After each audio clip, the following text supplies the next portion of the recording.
I wanted to talk about the graphs that you'll be using in this lab, how to interpret them, how to read them, and how to get the data you need from these graphs.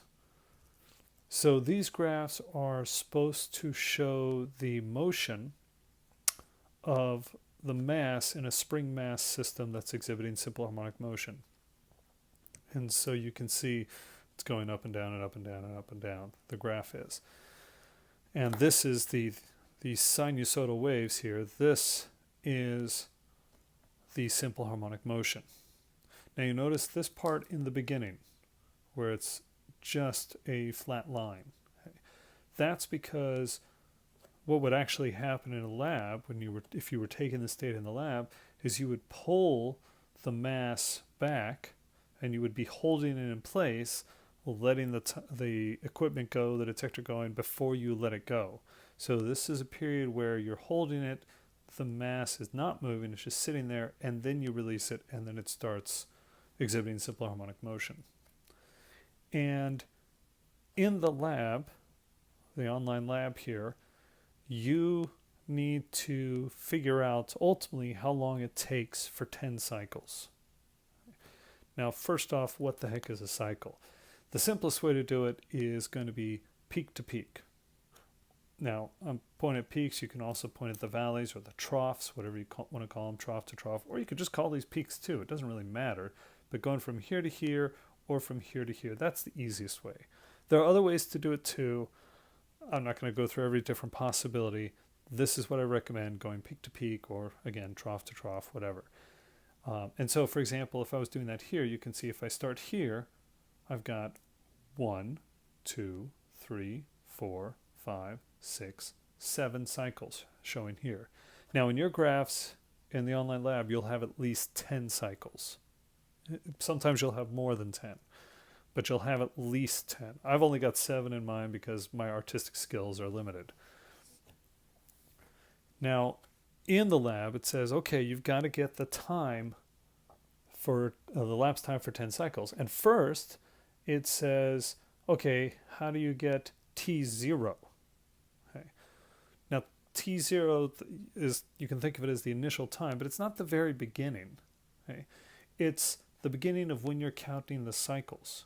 So, for example, if I'm choosing to start here, okay, if I'm choosing to start here, and instead of having to count 10, because I don't have 10, let's say I have to do 5.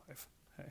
So if I'm choosing to start here, then from here to here, this is 0, that's where I'm beginning, this is 1, and then this is 2, and then this is 3, and this is 4, and this is 5.